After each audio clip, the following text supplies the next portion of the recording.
angel babies. I think my fan is on. I'm gonna turn it off. Give me 1 second. It's BB. Hi, hold on. I'm back. Hello, angel babies. It's BB. Welcome back to my channel. Welcome if you're new. I make mostly tarot content, and this is a community tag that a group of friends and I collaborated on. To be honest, I didn't do that much collaborating, but that my Discord group made, and it's called One Deck Gone Wild, ? I think. Well, it'll be in here. So that's what I'm doing. So you don't need more than 1 deck to do this tag, and it should be super fun. I believe it's like 37 questions, and you don't need to do every question. I did, I don't know, probably more than half. Like, yeah. So let's go through it, right? Yeah. Yes. Okay. Number 1, what deck did you pick and why did you pick it? Also, if you hear like a buzzing in the background, I really apologize. I'm filming in my kitchen, and the fridge is loud, so I'm gonna do my best. I picked the Abyssal Tarot, and the reason I chose it is because I like it. And I felt like I had opinions, and like I could, I thought it would be a fun deep dive, excuse the pun, because it's underwater photography. All right, I have my prompts and I'm ready to go. So number 1 was, why did you pick this deck? I told you, pretty simple. What are your favorite set of minors? And in this deck, as a complete set, I think the 9s are my favorite, which are these 4 cards here. I just think they're all really evocative and really accurate. And I really also love that the Cups suit for 9 looks like her hair is on fire. I really dig that. But yeah, I think those are my 4 faves as far as like one number. Which card reminds you to relax when it comes up? I think that would be this one. There's like a certain energy to her, but she does look really serene. I love the tool. I love the use of red and pink and white. You guys know I really like those colors. But yeah, I really dig this one.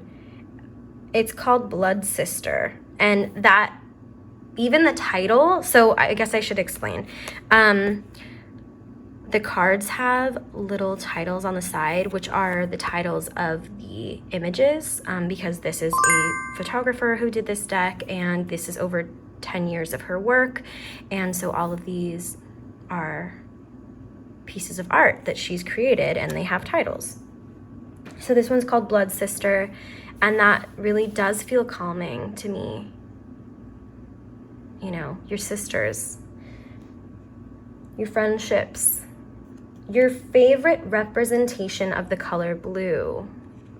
And I chose the Page of Cups.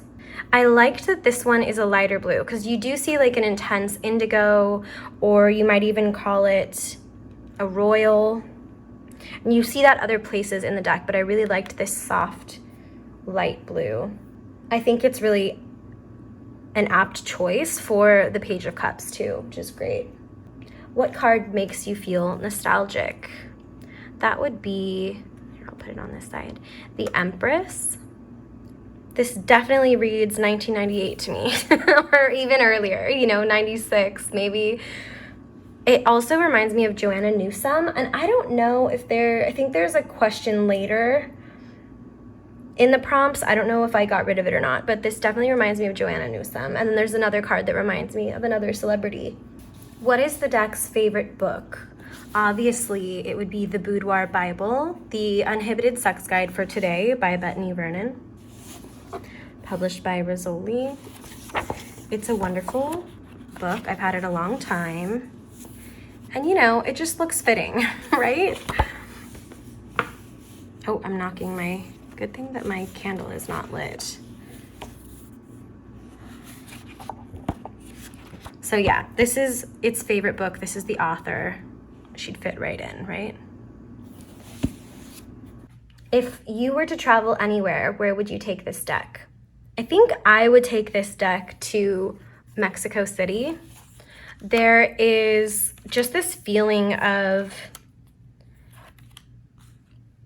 unbridled passion and art and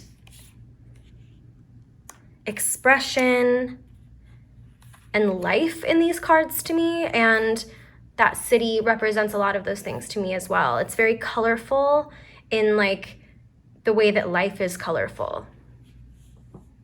And it seems very cultured and artistic to me in the way that like, in a very unrestrained way, like someone squeezing the juice out of expression and art and food and life and all the things, you know? Where does this deck want to go? I think this deck wants to go to Greece. I think it's very, you know, Greco-Roman. It's very dramatic. And I could see it wanting to kind of live out the stories of the Pantheon. Something I would change about the deck would be the cardstock, the backs. The cardstock isn't bad, but it's really thin. It's really flimsy, which, I mean, in some ways is better than the opposite because I can shuffle it if I want to. I have learned to really appreciate the borders and the asymmetry of it and, you know, the font and everything, but I really didn't like it when I first got it. And I really think that these are kind of unnecessary because I already have the titles, and this takes me out of it more than the title does. So like it has the little symbols for every card, and I just feel like that's kind of excessive. Which card would you hang in blank room of the house? So I chose 2. I would hang these 2. I would probably hang this one on the right in my bedroom, and this one on the left either in my bedroom or in, honestly, like this could go bathroom, living room. I mean, it would fit really well in a bathroom, but, and it's like if I put this in my bedroom, I couldn't put this in my bedroom. Just in my head, I would not do that. I wouldn't mix the two. So, but it's interesting because they're such different vibes, but these are the ones that I'm like, oh yeah, I would frame that. What card would be your pet? Oops. Okay, so you know when I told you about the other card that reminds me of a celebrity? I would make Morrissey my pet. I would make him do everything I wanted, and he would love it, and he'd eat it up. But yeah, that's the other card that reminds me of a celebrity. What is your deck's biggest fear? I think that this deck's biggest fear would be being disconnected from its emotions and its senses. If the deck had a collection of its own, what would it collect? So I said it would collect Athames. I think it would also collect maybe Sacred Hearts. Athames are those like ritual double-sided or double-edged daggers that a lot of Wiccans and like pagans use in ceremonies. And as you notice, there are, let's see, a lot of, you know, swords and knives and the lot. Of course, when you need one, there's never one around. Let's see. There's one. I don't know if those are swords, but they kind of emulate them.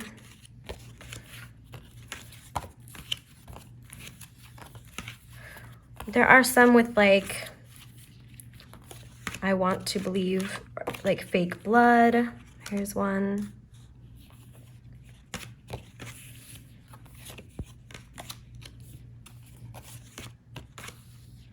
Yeah, lots of, you know, swords in the sword suit. This is a cool one. This is not a sword, but it's great. It's a wand. Oh yeah, here's the one that had like the fake blood. That kind of freaks me out a little bit. It's hard to make me feel uncomfortable, but that one kind of does. Okay, so it says to draw 3 random cards. So I'm gonna do that. And the purpose of this is bed, wed, and behead. If you've ever played that game.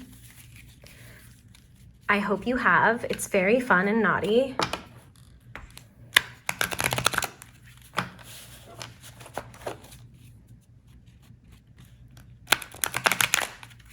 I'm not doing a very good job of shuffling, but you know, it's an easy deck to riffle shuffle. It's just large, so I don't always get it really great. And I'm not good at doing like just the corners. You know, like the corner poker shuffle? I am not good at that. Maybe only in like poker-sized cards, I guess, and ones that are really broken in. Okay, so 1, 2, sheesh, 3. I would kill the 4 of Pentacles because that's like, does not look like a good time. Or behead, sorry. No one's killing, we're just beheading. I would, what is this called? Bind it forever. Freaky. What's this one? This is the Chariot, and it's called My Beautiful Girl. Wow, love that. This one is the Knight of Pentacles, and it's called Earnest. Okay, so we're gonna bed the Chariot, and we are going to wed our always reliable Knight of Pentacles. I can't get over this 4 of Pentacles. Eek. Not my fave. I mean, it's not like I don't like the intensity. I don't mind this, it's a stain. It's not like, it's not that I don't like the intensity. It's just like for 4 of Pentacles, that's not what I'm thinking necessarily, you know? What is this deck's signature favorite scent? And I thought of a few different ones. And those would be iris, sulfur, amber, and salt. That's kind of what I came up with. Let me know what you think.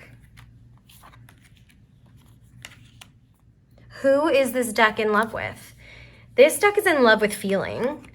This deck is also in love with that which is fleeting. I think ephemera. How old does this deck believe it is? I think this deck thinks it's the kind of lost, kind of cursed, kind of just maybe starting to figure it out, or maybe starting to bottom out, who knows? 27. I think it's the legendary 27 years old. That's how old it thinks it is. And then who is the deck's father? I would say Aries, the god of Aries, or the god Mars, whichever, pick your poison. Which card do I feel represents myself right now? I would say the Knight of Wands. And the title of this one is Stepping Out of Herself. I think that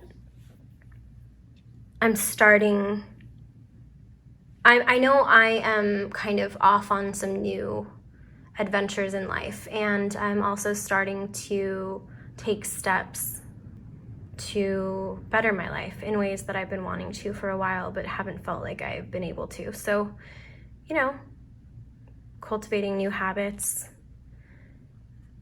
being out of my comfort zone, stepping out of an old skin. And then the last question is, what is the outlier card of the deck? And I chose 2, and it's just because these 2 look, I mean, this one's definitely a child, and I think this is the same person here. And like, it's such an adult content type of deck. These ones kind of feel out of place for me. you know? This is the Ace of Pentacles. I guess I can understand why this is here and why it would be a child in the Ace of Pentacles, because it's named Chantel, which I'm assuming is this person's name. I can see it as the Ace of Pentacles because I can see like child being the genesis of a new like material adventure, a new worldly adventure, and or even just like an auspicious, like abundant thing, right? The Pentacles can be. Sorry that there's glare. And then the Five of Wands. Yeah, I mean, this looks like a mother and a daughter, and you know, they say, I've heard a quote before, and I don't disagree very much, I guess, that the mother-daughter relationship is like the most complicated relationship that there is. And I say that because, I mean, obviously the Five of Wands is like petty arguments and things like that, but it says difficult love. And there's a lot of push and pull when it comes to being a parent and having a child and that relationship.